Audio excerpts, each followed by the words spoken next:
Have you ever wondered why your penis doesn't react the way it used to? Many men watching this video are struggling to regain their confidence, no matter how hard they try. And all because of a bad habit. Have you ever thought that maybe they're drinking water the wrong way? Do you think there could be something negative about drinking too much water? You probably don't. But the truth is, right now, a large number of men are feeling exhausted, lacking energy, having trouble getting up in the morning, and at night they don't feel the same as before. Many end up in a doctor's office looking for answers, unaware that the problem isn't how much water they're drinking, but how they're drinking it. The most amazing thing is that there are real cases of men who experienced a complete change in just 3 days when they started drinking water the right way. In the mornings, they wake up feeling energized. At night, their wives can't believe their eyes. They never thought they'd be able to feel this way without taking any medication. These are his own words. I invite you to watch this video until the end. Depending on when and how you drink a glass of water, changes can occur in your penis's response, blood circulation, and even male hormonal activity. This is not an exaggeration, I assure you.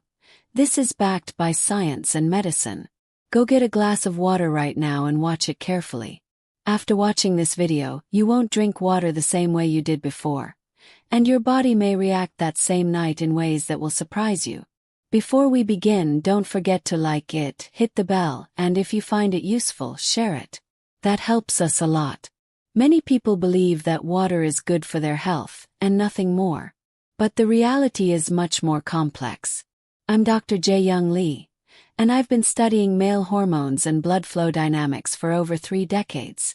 After having accompanied thousands of men through middle age, there's one truth that's crystal clear to me. How a man hydrates can profoundly influence his body. After 60, blood vessels begin to lose flexibility, and sexual response slows. The reasons can be diverse, but one of the most common, and at the same time least recognized, is chronic dehydration. Or, to be more precise, poor water consumption habits. According to a 2024 study conducted by Stanford University School of Medicine, the timing and consistency of water drinking are more important than the total amount consumed throughout the day. Those who spread their intake over 5 to 8 times throughout the day experienced a 24% improvement in circulation and a 17% reduction in blood flow response time to the genital area, compared to those who drank it all at once. Additionally, men who adapted their hydration to their body's natural rhythm, for example, by drinking water on an empty stomach or just before bed, recorded an average increase in testosterone levels of 12 to 15%. And the highlight: none of them needed medication to achieve these results. Many people think that feeling low on energy at night is simply part of aging. However, in most cases this is related to poor circulation. And the surprising thing is that this flow can be activated with a glass of water drunk at the right time. We've all heard that water is beneficial for our health, but few understand the real reason and how it works in the body. Above all, most men are unaware that a simple habit, proper hydration, can directly influence the speed of blood flow in the intimate area, the ability to sustain an erection, and even hormone production. One of the first capacities that begins to deteriorate over time is the flexibility of blood vessels. And it's important to clarify that blood vessels are not simple conduits.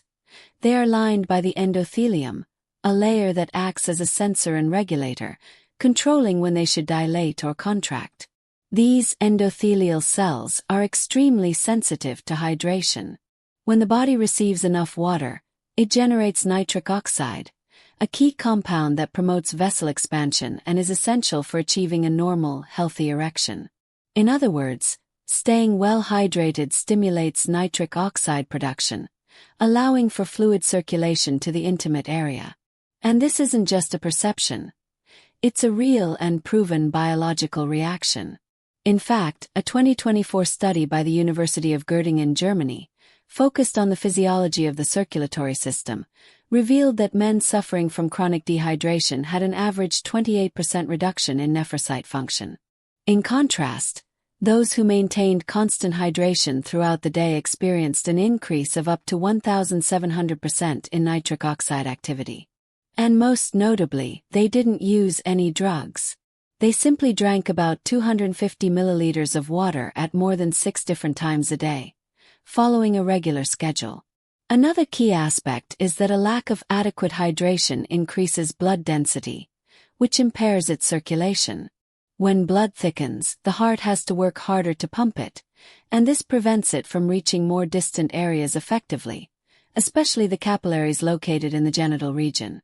This process not only compromises erectile function but also results in fatigue, lack of mental focus, and a general feeling of exhaustion. In other words, energy loss in men isn't always linked to age, but often stems from poor blood flow. And everything can start to change with something as simple as water, at the right time and in the right way. Now you can understand why your body felt slower, heavier, and unresponsive. The problem wasn't just that your blood vessels were compromised, but that the right stimulus was missing. And the most amazing thing is that that stimulus can come from something as simple as that glass of water right in front of you. Depending on when and how you drink water, your body's reaction can be completely different. But the key is knowing how to start doing it right now. It's not enough to tell yourself, drink more water. What really matters is when you drink it, how much you drink and how you do it, because those details can make a huge difference. As big as night and day. And where should you start? 1. Temperature and type of water. Instead of choosing cold water, it's best to drink lukewarm water, preferably at a temperature similar to your body's. The reason? Cold water can cause the stomach and intestines to contract, which temporarily slows blood flow. On the other hand, warm water facilitates blood flow, stimulates metabolism, and is kinder to the digestive system. Whenever possible, choose filtered or naturally sourced mineral water. Avoid distilled water, as it's overly purified and can disrupt your body's electrolyte balance. When is the best time to drink water? There are 4 essential times of the day you should keep in mind. 1. As soon as you wake up. The first thing you should do when you open your eyes isn't brushing your teeth or stretching, but rather slowly drink a 250 milliliters glass of warm water. This first glass is the most significant. It helps restore the fluids you lost while sleeping and kickstarts blood circulation. It also activates your stomach and liver, acting as a true power switch for your morning energy. 2. Half an hour before eating. Drinking water before meals isn't just a way to quench your thirst. It also acts as a signal that wakes up the digestive system, stimulates gastric juices, and prepares the body to better process food. You can also replace that glass of water with a warm infusion with a slice of lemon or a few drops of diluted apple cider vinegar. This combination improves digestion, moderates blood glucose spikes, and helps control appetite. 3. Half an hour before showering or taking a hot bath. Drinking a glass of water before bathing, whether a shower or a half-body bath, helps prevent dehydration that can occur due to increased body temperature. It also helps maintain balanced blood pressure both during and after the bath. Especially if you are over 60, it is advisable to hydrate early to avoid sudden fluctuations in blood pressure. At this point in the day, it is also helpful to drink lightly salted water, adding a small pinch of salt, as it helps maintain the body's electrolyte balance. 4th key moment. 90 minutes before bed. This isn't about drinking water right before bed, but rather approximately an hour and a half before going to bed. If you drink a glass of water at this time, your body naturally lowers its temperature, which promotes deeper and more restful sleep. However, it's important not to overdo it. Ideally, it should be lukewarm water, with a portion of less than 200 milliliters. During this phase of the day, caffeine and sugar consumption are strongly discouraged. Instead, a teaspoon of honey mixed in warm water can be an excellent option to promote better quality sleep. What foods go well with water? Tomatoes. They contain lycopene, a very powerful antioxidant that helps cleanse blood vessels. When eaten on an empty stomach and accompanied by water, their antioxidant capacity is significantly enhanced. Bananas. They are an excellent source of potassium, a key mineral for regulating the sodium-water balance in the body. Consumed with water, they also help prevent muscle deterioration associated with aging. Since they are 95% water, they naturally contribute to maintaining good hydration. Light nuts, such as black sesame seeds, walnuts, or almonds, promote natural testosterone synthesis and, when combined with water, improve nutrient absorption, especially healthy fats. In fact, this is one of the tips I most often give my patients for starting the day with energy. Upon waking, drink a glass of warm water with 3 cherry tomatoes or 5 almonds. A simple gesture, but one with the power to completely change how your body feels throughout the day. In short, it's not just about hydrating but doing it at the right time and with the right foods. This is one of the simplest and surest ways for men over 60 to regain their energy and well-being. You can start right now. Prepare a glass of water, add a cherry tomato, a banana, and half a pear. Your body is already ready to react positively to these small changes. It may seem hard to believe that a simple glass of water has the power to transform your life. But the truth is, someone has experienced that transformation firsthand. Let me tell you about Han Jin-gu, a 76-year-old man living in Yongin, Gyeonggi Province. He spent his entire life as a mechanic, and after retiring, he began to notice his body becoming slower and heavier.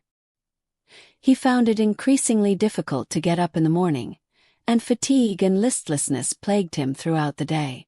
To make matters worse, he would wake up several times a night, between 2 and 3 times, to go to the bathroom, and he couldn't even regain his energy with rest. At the hospital, they couldn't find a concrete cause for his symptoms. The doctors just told him that these things were a natural part of aging. Until one day, almost by chance, he heard a talk on the radio explaining how the timing and way he drank water could impact his health. Han Jin-gu decided to try it, at least partially, and created his own hydration routine following the 4 key moments of the day. So, he began drinking a glass of warm water as soon as he woke up, at 6 a.m. Before adopting this habit, he used to wake up with pain in his back and knees, and needed to stay in bed for several minutes. But since he started adding that glass of water to his day, he noticed that his body began to activate more quickly upon waking. He claims that, when he drinks that glass of water, he immediately feels his circulation activate.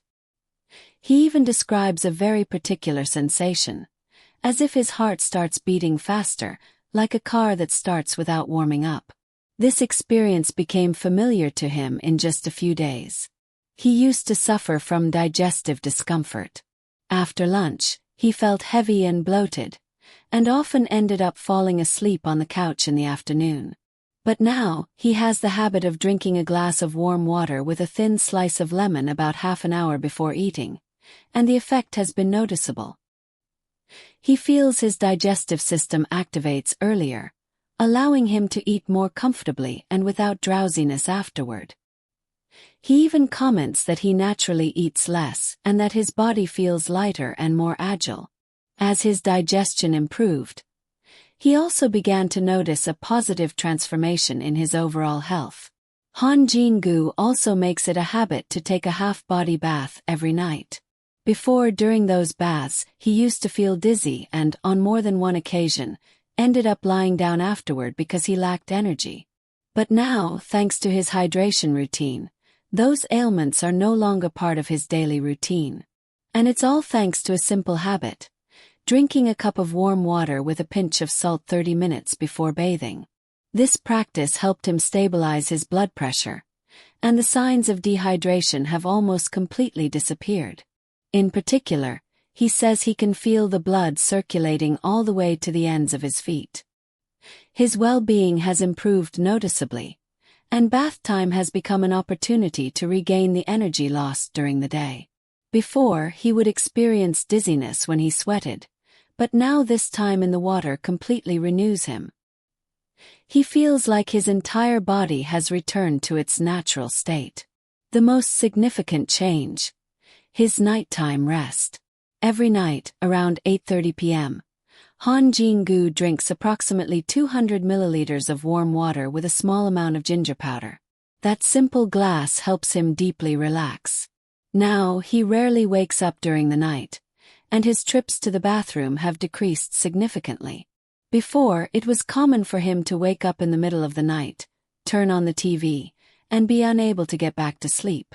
Today, however, he rests soundly and wakes up with renewed energy at 6 a.m. The only thing I did was adjust the timing of my water intake, he says. But my body started reacting differently, and with that, my life changed too. My days are no longer the same. I don't need medication, I have more vitality, and I feel like I'm getting back into the swing of things. This is how Han Jin-gu managed to restore his biological rhythm, regain his energy, and significantly improve the quality of his sleep, using something as simple and accessible as water. He didn't incorporate any supplements or special treatments. He simply used water as a natural resource, consciously at the right time and in the right way. And this change wasn't a matter of chance, but the result of listening to what his body truly needed. If we put everything we've seen so far into perspective, the conclusion is clear. The timing and way we drink water has a greater impact than the quantity itself. This simple habit can make a profound difference in the energy, circulatory health, and even sexual function of men over 60. The 4 keys that can renew your body. Pushpin upon waking. Drink a glass of warm water to kickstart your body. Pushpin half an hour before each meal, to activate your digestive system and help you avoid overeating. Pushpin 30 minutes before bathing, to keep your blood pressure stable and prevent dehydration caused by the heat of the water. Pushpin an hour and a half before bed, to promote deep, better quality rest. Incorporating these 4 glasses of water at the right times can become a simple but powerful routine that completely transforms your health. Start today. Pour yourself a glass of warm water and begin following this hydration routine at the 4 key moments of the day. There's no need to resort to medication or invest any money. Your body will respond faster than you imagine, and you'll feel the difference yourself. You only need to try it for 3 days. It's just a glass of water. But your body may have been waiting for that simple gesture for a long time. If until now you thought that feeling of heaviness, unexplained insecurities, and lack of confidence were normal, today you can start looking at it from a different angle. Yes, you still have time to make a change. And the surprising thing is that it can all start with a simple glass of water. There's no need to resort to complicated treatments or expensive supplements. What your body really needs is a little warm water at the right time. That gentle warmth can be enough to relieve fatigue, bring you calm, and give you back the energy to start the day with a fresh attitude. I hope this video has contributed, even a little, to improving your day. If you found it valuable, I invite you to subscribe, give it a like, and activate the bell to continue receiving more content about health and wellness. From my heart, I hope your life becomes lighter and that your days regain that warmth you so desperately need. Thank you for joining us. This was presented by Life After 60. Hi, I'm Dr. Clara. I've been helping women and men through this stage of life for over 30 years. Today I want to share with you a very personal reflection on the passage of time. When I thought about turning 80, I felt like it was far away, but looking back I realize it was closer than I thought. Now that we talk about living to 100, I feel like the future becomes more uncertain. It's difficult to regain that sense of well-being we had in our youth, and it seems like the only thing that truly extends is old age. Of course, not all of us reach 100 just by reaching adulthood.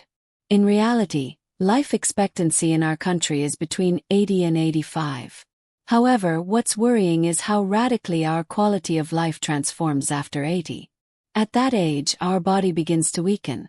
Our arms no longer respond as they should, carrying light things becomes a challenge, and even holding the remote control can require effort. It's as if that great wall called birth, aging, illness, and death collapses upon us like an immense wave. At those moments you might lament, but even if you've taken care of your health for years, recovering at 80 is often a very complicated task. Aging is an inevitable process, and that's how it happens. We all long to be able to live doing what we love until our last day. But the truth is that reaching old age doesn't guarantee continued independence. Your 80s aren't simply a continuation of your 70s. They're a completely different stage. Even if you feel good today, no one knows what might happen tomorrow. If you don't pay attention to how you live this stage, your old age can become a real nightmare. Living to many years isn't always a blessing. You can only enjoy a long life if you maintain your health. That's the key to a truly happy old age. So, how should we live after 60? Today I want to tell you about 7 fundamental aspects that can make the difference between a fulfilling old age or one filled with difficulties. The first essential point is to avoid comparisons. Constantly measuring yourself against others is a direct path to emotional distress. This is especially true when you're in your 50s or 60s, a stage when your career is beginning to wind down. At that point, comparing yourself is not only useless, it can be harmful. We're immersed in a culture that constantly pushes us to look to the side. What the neighbor has, what a friend achieved, what a relative bought. We see expensive cars, impressive houses, and suddenly, we begin to feel that our own achievements aren't enough. This leads us to withdraw, to stop participating in gatherings, and little by little, to fall into a kind of self-imposed loneliness. Thoughts like, that person is recognized by everyone, and what have I achieved so far? Or, they'll get a huge retirement, why not me? How am I going to survive on this limited pension? These thoughts generate a feeling of inadequacy and discomfort with the system. In many cases, this discomfort leads to hasty decisions, such as embarking on risky ventures or making unfounded investments, even in areas that previously held no interest. No matter how much our life expectancy extends after 50, we begin a new phase. If we think of it as seasons of the year, it's no longer a time to sow, but to reap what we've been building. Of course, it's still possible to embark on new projects or adventures in your 50s or 60s, but it's essential to keep in mind that, unlike in youth, we now have less room to recover if something goes wrong. Furthermore, our physical energy isn't what it used to be. Therefore, it's wise to limit the scope of these challenges, always taking care of what you've already achieved, be it your assets, your energy, or your family environment. And, above all, it's a smart attitude to learn to value and be grateful for who you are today, without falling into unnecessary comparisons.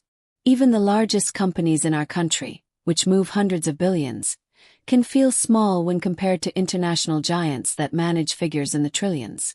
There's no end to comparing yourself. The second fundamental point is to develop the habit of saving and avoiding unnecessary expenses.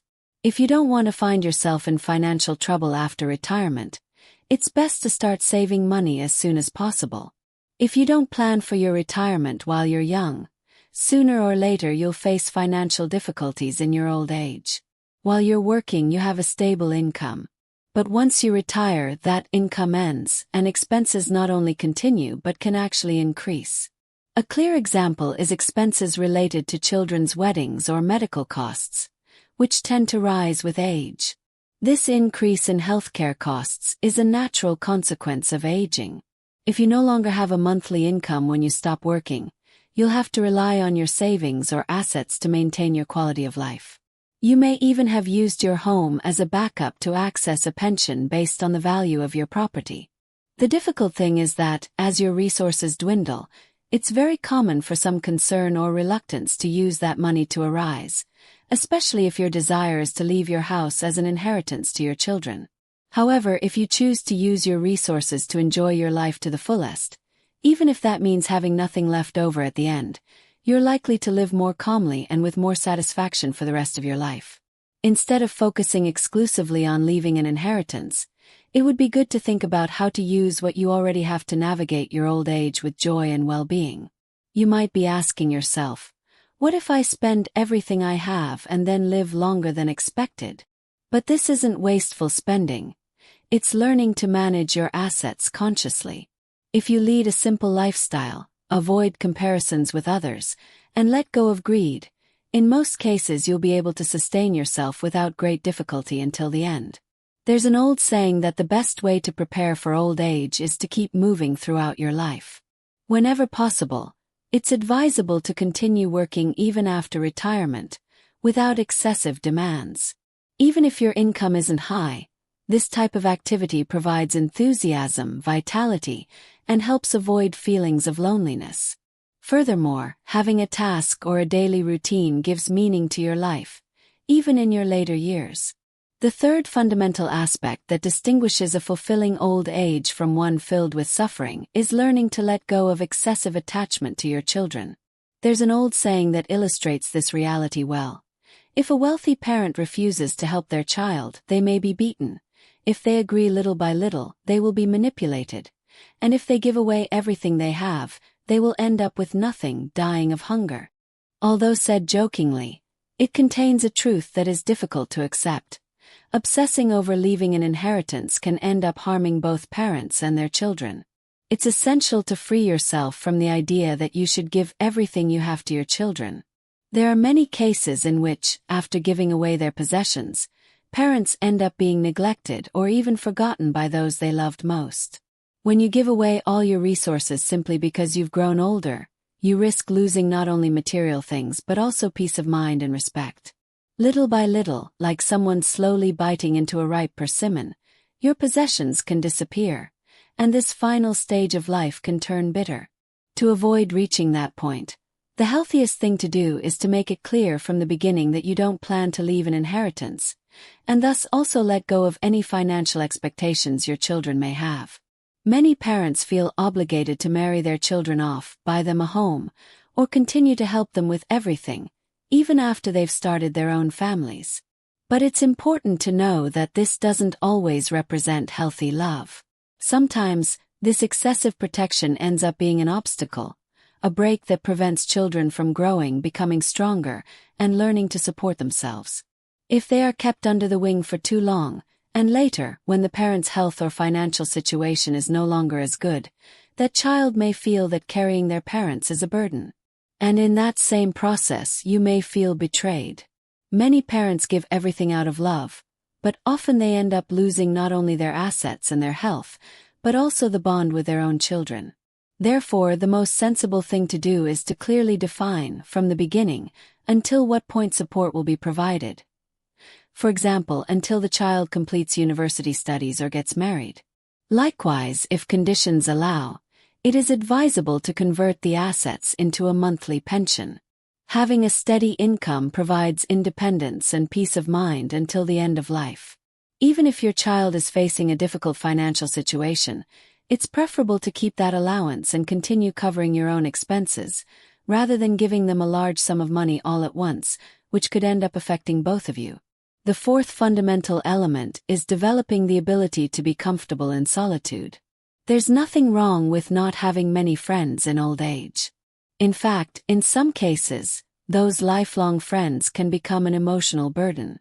There's no need to maintain forced ties or feel obligated to spend time with people with whom you no longer feel connected. At the end of the day, we all go through times when we face loneliness, and knowing how to live with ourselves becomes a great strength. Life is too short to live it only for others. It's better to enjoy it with enthusiasm and authenticity, rather than dedicating it entirely to sacrificing our children.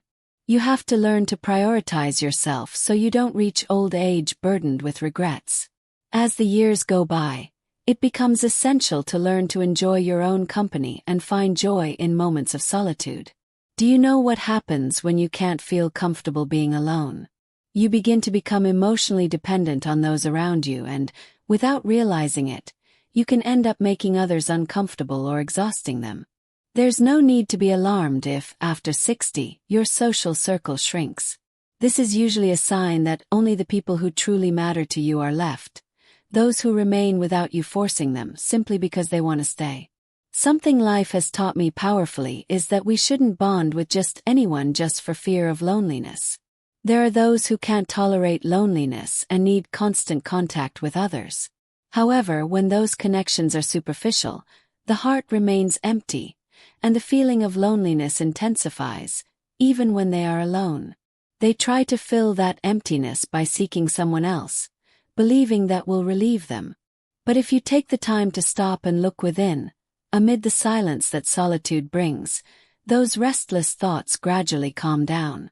And that's where you begin to feel in harmony with yourself, recognizing that you are enough just the way you are. Furthermore, by connecting with your inner self, you begin to build a more authentic way of thinking, uninfluenced by the opinions of others, which strengthens your confidence. Thus, your life becomes more balanced, meaningful, and enriching. Those who know how to enjoy their solitude don't feel abandoned, even when they lose their partner. They tend to maintain simple but valuable bonds with different people. Perhaps with the owner of the cafe they frequent, with a trainer at the gym, or with colleagues from some charity activity. Even if they don't share your deepest feelings, these relationships, based on respect and a certain distance, bring them warmth and form a very valuable support network. As we age, what we experience in the present and the people who accompany us today become more valuable than anything else. Even the small connections we maintain with our surroundings, such as taking the dog for a walk, stopping to see how the plants bloom with each season, or simply watching children on their way to school, can be more than enough to feel connected to life. The fifth key factor is maintaining good physical condition and paying attention to our health. We all want to live a long life. But is a long life synonymous with happiness? I know two examples that illustrate this well. Mr. Kim and Mr. Park. Mr. Kim reached 100 years old, but at 75, his health failed, and he spent his last 25 years bedridden, shuttling between the hospital and his home. Mr. Park, on the other hand, lived to 87, and until shortly before his death, he continued to go out into the garden to tend his plants. He loved growing lettuce and peppers, shared walks with his wife enjoying the autumn scenery, and led an active, fulfilling, and well-being life. If you spend the last 10 years of your life confined to a bed, then living longer loses its true value. The important thing isn't how many years you add, but how you spend them. Taking care of yourself, moving regularly, maintaining a balanced diet, and getting preventive medical checkups are fundamental pillars for reaching a well-off old age. And it's important to leave behind the mistaken belief that losing weight is the only thing that matters. Your 60s mark a crucial stage for strengthening your physical health. In earlier stages, focusing on weight control and avoiding metabolic diseases used to be the priority. But after 60, the body begins to naturally lose muscle mass as part of the aging process. In some people, appetite also decreases, and this can lead to malnutrition if not addressed in time. If you think losing weight is always a positive thing, you could end up facing sarcopenia, a decrease in muscle mass that makes movement difficult in your 70s and 80s. When this happens, every